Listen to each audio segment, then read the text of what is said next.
Eh bien, donc maintenant, un petit chapitre sur la couche physique au niveau des réseaux. Donc, ce chapitre fait suite au modèle en couche. Donc, dans un premier temps, nous allons voir les signaux et débits, ensuite les composants et enfin la connectique. Alors, au niveau de la couche physique, le flot binaire de données, en fait, va se traduire par un signal numérique ou analogique sur un support de transmission. Alors on peut se poser la question, quel est le service offert à la couche supérieure? Eh bien c'est tout simplement de transporter, c'est-à-dire de véhiculer ce signal. Pour cela, un ensemble de fonctions de bas niveau a été mis à disposition, et notamment calculer la durée de l'état binaire, traduire les états électroniques en impulsions électriques ou optiques, synchroniser la réception par rapport à l'émission. Et pour cela, donc, vous avez des signaux électroniques qui peuvent être de deux types. Je rappelle qu'on a vu ça au chapitre précédent. C'est soit le signal numérique en bande de base, soit le signal modulé, c'est-à-dire le signal analogique. Alors, en ce qui concerne le débit, on a déjà vu une formule du débit, mais ici, on va donner une formule un peu plus pratique. Donc, on avait vu que le débit, c'était le volume binaire émis divisé par le temps de transmission. Donc, on peut très facilement permuter débit et temps de transmission dans la formule. Et on obtient donc temps de transmission égale volume binaire émis divisé par débit. Or, en fait, le volume binaire émis est toujours un multiple de 8 bits, puisqu'on définit généralement la transmission en bloc de n octets. Donc à ce moment-là, comme un octet c'est 8 bits, le temps de transmission s'écrira plus simplement comme 8n, n étant le nombre d'octets transmis, divisé par le débit en bits par seconde. Le temps de transmission, naturellement, étant seconde. Alors pour ce qui est des composants de la couche physique, on a tout d'abord soit un signal électrique, soit un signal optique. Alors, ce ne sont pas du tout des signaux qui sont dans les mêmes bandes de fréquence. Alors, signal électrique, on peut avoir des signaux dits de basse fréquence, donc dans ce cas-là, c'est le transport qui se fait par câble, soit un signal haute fréquence, et dans ce cas-là, c'est du hertzien, ou satellite, ou Wi-Fi. Maintenant, de l'autre côté, on peut avoir un signal optique, et dans ce cas-là, on a deux types, soit du visible, soit de l'infrarouge. Donc le visible, c'est celui qui est utilisé dans les fibres optiques. Alors revenons maintenant au signal électrique. Donc les signaux électriques sont transportés par des câbles. Alors ici, je vais donner simplement les câbles les plus pratiques, ceux que vous avez en salle de TP, ceux qu'on trouve pratiquement partout maintenant. Ce sont des câbles en cuivre, on les appelle UTP, ce qui veut dire Unshielded Twisted Pair. Ce sont donc des paires torsadées non blindées. Le diamètre standard de chaque fil est de 0,2 mm. L'impédance caractéristique est d'une centaine d'ohms, 100, 120 ou 150 selon les types.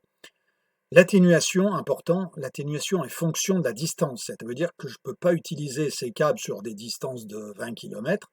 Déjà au bout de 100 mètres, on voit qu'on a une atténuation à 1 GHz. Donc à 1 GHz, on ne peut pas utiliser ce câble au-delà de 100 mètres. Typiquement, vous avez 2 paires par câble. Donc en tout, vous avez 4 fils. Alors, ils sont sensibles aux interférences, c'est le principal défaut de ce type de câble. Maintenant, vous avez les fibres optiques, donc le schéma ici vous décrit un petit peu à quoi ressemblent des fibres optiques si on les utilise entre une machine et par exemple un routeur ou un hub. Donc vous avez ce type de connexion, on voit qu'il y a deux fils, un pour l'émission, l'autre pour la réception tout simplement. Naturellement, on va décrire un petit peu ce qui se passe au niveau du câble. Alors, au niveau de la constitution du câble, vous avez ce qu'on appelle un cœur, donc ici c'est la partie centrale, verte, donc c'est un matériau transparent d'indice N1. Ensuite, vous avez la gaine, qui est un matériau transparent d'indice N2. Puis, vous avez l'enveloppe, qui est une protection mécanique, généralement en Kevlar, parce que ce n'est pas sensible à l'écrasement. Donc ici, vous avez le cœur, et puis comment va se propager, si vous voulez, le signal à l'intérieur de la fibre. Généralement, il ne se propage pas en ligne droite, il se propage par réflexion sur la fibre. Donc ça obéit tout simplement aux lois de Snell-Descartes. Revoyez vos cours de lycée pour ça. Alors, il y a plusieurs types de fibres. Il y a tout d'abord ce qu'on appelle les fibres multimodes. Dans ce cas-là, vous avez des réflexions, comme on voit ici en rouge, qui sont à l'intérieur de la fibre. Alors, naturellement, si je dépasse un certain angle appelé angle limite, on voit qu'il n'y a plus de réflexion, mais dans ce cas-là, que le signal s'en va sur l'extérieur, c'est ce qu'on appelle l'absorption. Donc en général, on s'arrange pour que les signaux ne sortent pas de la fibre, c'est-à-dire pour envoyer des angles qui sont inférieurs à un angle maximal d'émission. Donc ça, c'est ce qu'on appelle la gaine à faible indice, ou saut d'indice encore. Là, le débit est limité à 50 mégabits par seconde. Ça, c'est le plus ancien des types de fibres. Et celui qu'on utilise un peu plus fréquemment maintenant, c'est celui-ci, à savoir les gaines à gradient d'indice. Alors pourquoi à gradient d'indice? Parce qu'en fait, au lieu d'avoir un saut d'indice, c'est-à-dire j'ai un cœur ici qui a un indice N1, et ici l'extérieur qui a un indice N2, donc j'ai une transition N2 moins N1, alors que ici, au lieu d'avoir une transition N2-N1, on fait varier très lentement l'indice de la fibre vers l'extérieur. Ce qui a pour conséquence, si vous voulez, qu'à ce moment-là, on ait une réflexion selon une sinusoïde. Ça se démontre mathématiquement. Donc ici, je vais avoir une propagation qui va être beaucoup plus fine et avec beaucoup moins de pertes et des angles qui sont similaires à ceux-ci pour l'introduction du signal dans la fibre. Donc ça, c'est ce qu'on appelle les gaines à gradient d'indice, et là, le débit est limité à 1 gigabit par seconde. Il faut savoir qu'une fibre, avec un cœur de 50 à 80 microns, c'est épais comme un cheveu. Donc dans un cheveu, on fait passer 1 gigabit. Donc si vous avez une touffe de cheveux, vous voyez tout de suite les quantités de débit que je peux faire passer dedans. Alors dernier cri, c'est les fibres monomodes, avec un diamètre de cœur de 10 microns, donc encore plus fine. Dans ce cas-là, on transmet effectivement le signal en ligne droite, et il n'y a pas de réflexion ni de dispersion modale. Par contre, la technologie de ce genre de câble est beaucoup plus difficile à mettre en œuvre et c'est beaucoup plus cher. Ce qui explique que les plus utilisés, ce sont les gaines à gradient d'indice. Alors maintenant, passons à une autre technologie, la technologie DSL. Donc DSL équipe les fameux modems dits ADSL, à Digital Subscriber Line. Donc c'est une technologie de modem qui utilise les lignes téléphoniques pour transporter des applications à grande bande passante. Donc comme on l'a dit déjà, la ligne téléphonique c'est un signal analogique. Quand vous êtes dans le PC et que vous sortez le signal sur un port RJ45, vous avez un signal numérique. Par conséquent, il va falloir un convertisseur qui va traduire le signal numérique en analogique et vice-versa. Ça s'appelle un modem, et c'est pour ça que ces modems sont appelés modems ADSL. Donc c'est ce qu'on trouve dans les box typiquement. Le type d'accès est du type point à point, c'est-à-dire que vous connectez un seul point, c'est-à-dire l'abonné, via le centre des télécoms. Et ensuite, le centre des télécoms, lui, a des connexions de type multipoint, bien sûr. Pour les technologies de type XDSL, X pouvant être n'importe quoi, AS, etc., donc vous voyez qu'on trouve Asymmetrical Digital Subscriber Line, ADSL, on trouve SDSL, High Speed, HDSL, HDSL V2, etc. Donc il y a tout un tas de versions de ces trucs-là. Je ne rentre pas dans les détails. Alors le principe, c'est le suivant. Alors au départ, le canal téléphonique, c'était un canal qui occupait 3,4 kHz, ceci. Donc c'est pas très large, on ne peut pas faire passer grand-chose dessus. Or, si on analyse la bande passante du support qui sert au câble téléphonique, c'est-à-dire les fils électriques, eh bien on s'aperçoit qu'ici on pourrait très bien faire passer un signal d'environ 1 MHz dessus, ce qui correspond à cette largeur-là. Donc l'idée, ça a été la suivante, ça a été de découper la bande passante des câbles téléphoniques en 3. Donc on garde une toute petite bande passante 3,4 kHz ici centrée autour de l'origine pour le téléphone, puis ensuite on va diviser en deux la bande passante, enfin le restant de la bande passante. Vous aurez d'une part le canal montant upstream et le canal descendant downstream pour le téléchargement. Alors on peut se dire, tiens, pourquoi il y en a un qui est plus large que l'autre? Tout simplement parce que c'est du marketing, si vous voulez. Comme les gens ont beaucoup plus l'habitude de télécharger que de charger, eh bien à ce moment-là, on va donner plus de prépondérance à ce canal-là, de façon à avoir des débits un petit peu plus forts. Donc vous avez des débits plus forts pour télécharger. Par contre, si vous voulez envoyer des informations à l'extérieur, ça va être beaucoup plus laborieux parce que le canal montant upstream est beaucoup plus étroit. Voilà. Donc un exemple ici de grandeur avec la Livebox, interface, un port USB, deux ports Ethernet. L'interface ADSL, c'est du RJ11, ça c'est pour se connecter à la prise téléphonique. Le Wi-Fi, c'est du RLAN 802.11g, si on utilise le Wi-Fi à l'extérieur de la boîte. Les protocoles PPP sur ATM et PPP sur Ethernet, on en dira quelques mots dans le chapitre suivant. Le cryptage, c'est du web 128 bits plus WPA, la bande passante 2,4 GHz. Alors vous voyez qu'avec une bande passante de 2,4 GHz, on n'a qu'un débit maximum de 54 mégabits par seconde. Voilà, ce qui est quand même déjà pas mal. Alors passons maintenant au Wi-Fi. Donc le Wi-Fi, c'est le Wireless Fidelity, en français technologie sans fil. Donc là, vous avez une technologie qui fonctionne avec une ou plusieurs antennes émettrices. Vous pouvez voir par exemple à l'intérieur de l'IUT, dans les couloirs, vous avez des bornes allumées qui sont tout simplement les antennes de Wi-Fi. Donc il faut en mettre réparties dans une surface. Pourquoi? Parce que la puissance n'est pas très grande. Si on voulait une puissance beaucoup plus grande, ben déjà, il pourrait peut-être y avoir des risques pour la santé, et puis il faudrait des antennes beaucoup plus grosses placées sur des bâtiments, etc. C'est déjà ce qu'on fait pour les téléphones portables. Donc vous avez des cartes réceptrices situées dans les ordinateurs de chaque particulier, une carte par ordinateur. Donc dans votre PC, votre portable, vous avez une carte Wi-Fi qui est susceptible de capter ce qu'émet une antenne. Donc l'intérêt, c'est de transmettre l'information via les ondes radio ou électromagnétiques entre différentes machines. Donc ici, on vous a reporté une courbe où sur l'axe horizontal, on voit le débit en mégabits par seconde, et sur l'axe vertical, ici, on voit tout simplement la distance. Mobility, c'est la distance.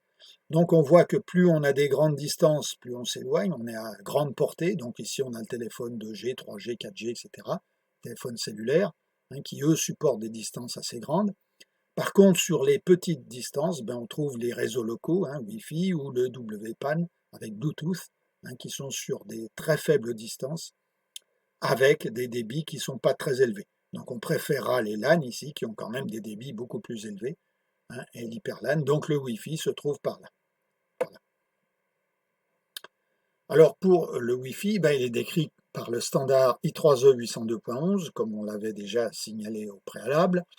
Vous avez deux couches qui sont mises en jeu. Vous avez tout d'abord la couche physique.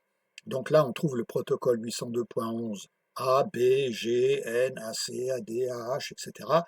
Ces différentes lettres, en fait, se caractérisent les années de sortie de ces différentes technologies. Donc les premières technologies sont sorties en 99, puis en 2003, 2009, 2013, 12, 2017, pour la dernière. Donc ici, vous avez la fréquence. Vous voyez qu'on est parti de 5 GHz pour arriver à 0,9 GHz. Donc on n'est pas si élevé en fréquence. On réussit à avoir une fréquence porteuse qui n'est pas très grande. Par contre, on a réussi quand même à avoir un débit qui tourne autour de 8 mégabits par seconde, ici, avec une fréquence relativement faible. Donc là, pour les derniers, la portée est de 100 mètres, ce qui explique qu'il y a des bornes dans tous les couloirs pratiquement. Alors ensuite, le standard I3E 802.11 s'étend au niveau de la couche liaison de données. Donc vous avez le 802.E de 2004 qui définit la qualité de service, 802.11i amélioration de la sécurité, et 802.11f gestion des handovers. Donc tout ça sera redécrit dans le chapitre concernant la couche liaison de données. Donc ici, on va simplement présenter globalement le standard I3E 802. Donc ici, vous avez un point d'accès, une antenne. Et puis ici, au niveau de la couche MAC, vous voyez qu'on va gérer toujours les adresses. Donc attention par rapport aux adresses. Ici, c'est plus une adresse d'émetteur, une adresse de récepteur. Mais en fait, au niveau de la couche MAC, pour le Wi-Fi, vous avez une adresse d'émetteur, une adresse de récepteur et une adresse de l'antenne. On verra dans quelles conditions, si vous voulez, ces adresses sont définies. Voilà, donc recouvre la couche MAC et la couche physique, c'est à peu près tout ce qu'on dira là-dessus. Alors pour revenir sur la connectique maintenant, donc ici je veux simplement décrire le fameux connecteur RJ45 que vous avez sur tous vos portables, machines, etc. dans la salle de TP. Donc il faut savoir qu'il y a 8 plots ici, qu'on voit, en cuivre, qui permettent de gérer les différents accès.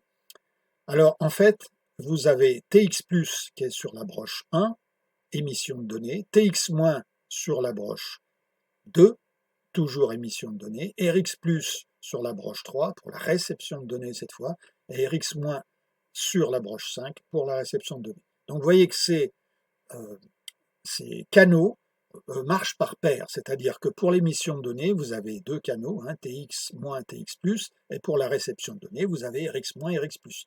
Tout simplement parce que vous avez deux signaux qui sont complémentaires. ceci pour diminuer un petit peu les parasites. Donc en fait, tout se passe comme si vous avez un signal de sortie et un signal d'entrée. TX en émission, RX en réception. Donc pour nous, ça peut se limiter à ça. Alors enfin, quelques mots sur les topologies. Donc dans les topologies, vous avez deux niveaux, important de faire la différence entre les deux. Vous avez tout d'abord ce qu'on appelle le niveau physique. Donc dans le niveau physique, ça décrit, comme on le voit dans l'exemple en dessous, comment les stations et les organes d'interconnexion sont reliés. Donc ici, vous avez par exemple un hub, concentrateur, et vous voyez que les stations, chacune est branchée sur un port du hub. Donc ici, on parlera de branchement en étoile.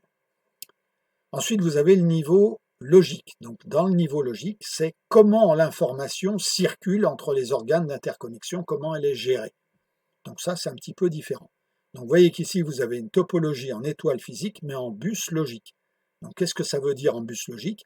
Eh bien, imaginez que toutes ces machines qui sont connectées, c'est comme si elles étaient sur un fil.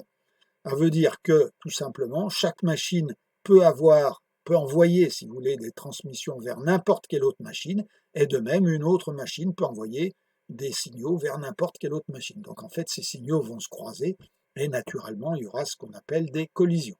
Donc on verra dans le chapitre sur la couche liaison comment ces collisions sont gérées. Donc sur le bus, on parle de communication NN. Ça veut dire que N machines peuvent émettre, si vous voulez, des informations vers N autres machines. Alors, pour terminer, les interconnexions. Donc, dans les interconnexions, vous avez deux organes d'interconnexion de base. Vous avez, alors au niveau de la couche physique, bien sûr, vous avez tout d'abord le hub, qui lui ne fonctionne qu'au niveau physique, c'est-à-dire que tout bloc d'information qui arrive sur un port est retransmis sur tous les autres ports. Ça, il faut bien connaître ce principe-là. Deuxièmement, vous avez le switch, appelé encore commutateur en français, qui lui agit à la fois au niveau physique et au niveau MAC. Ce qui est le plus intéressant, c'est ce qui se passe au niveau MAC. Alors au niveau MAC, il fait l'apprentissage des adresses physiques, les adresses MAC, et au niveau de la propagation, une trame qui arrive sur un port est retransmise sur un seul port une fois que l'apprentissage est fait naturellement. L'apprentissage, ça dure quelques secondes. Donc condition, le switch doit naturellement posséder une adresse MAC. Et à ce moment-là, ce switch va avoir un comportement intelligent, ça veut dire qu'il peut propager des informations concernant ces tables de commutation. Alors, le hub Ethernet, le hub, ici j'ai mis la symbolique Cisco pour qu'on puisse la reconnaître, vu que c'est devenu un standard de facto sur les réseaux. Donc, dans le hub Ethernet, vous avez un domaine de collision, un domaine de diffusion, N stations connectées, et donc le domaine de collision est égal à N. Ça veut dire qu'il y a N stations susceptibles d'entrer en collision. L'inconvénient, c'est qu'il est sensible aux collisions, justement, donc la bande passante elle diminue quand il y a beaucoup de machines qui veulent dialoguer. Par contre, l'avantage, c'est son coût, ça vaut presque rien, c'est très peu cher, et puis une grande facilité de mise en œuvre, il n'y a rien à configurer, on branche les câbles et ça marche, c'est tout. Alors pour ce qui est du switch, maintenant, vous avez cette fois N domaines de collision, toujours dans l'hypothèse où on a N ports, bien sûr, et N domaines de diffusion. Alors si on a une machine par port, c'est-à-dire N machines sur N ports, eh bien à ce moment-là, il n'y aura pas de collision.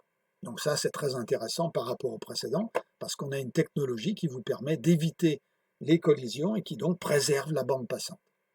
Donc le switch, en plus, il est capable, comme on l'a vu, de gérer les adresses MAC.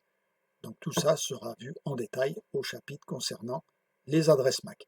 Alors pour terminer, les différences entre hub et switch, à bien intégrer, au niveau des couches, plus il y a d'abstraction et plus il y a d'intelligence. Donc c'est évident qu'un switch est beaucoup plus intelligent qu'un hub. Vous voyez que le hub, lui, ne gère que la couche 1, alors que le switch gère la couche 1, donc tout ce que fait le hub, avec en plus tout ce qu'on peut faire au niveau de la couche 2. Voilà donc pour ce cours sur la couche physique.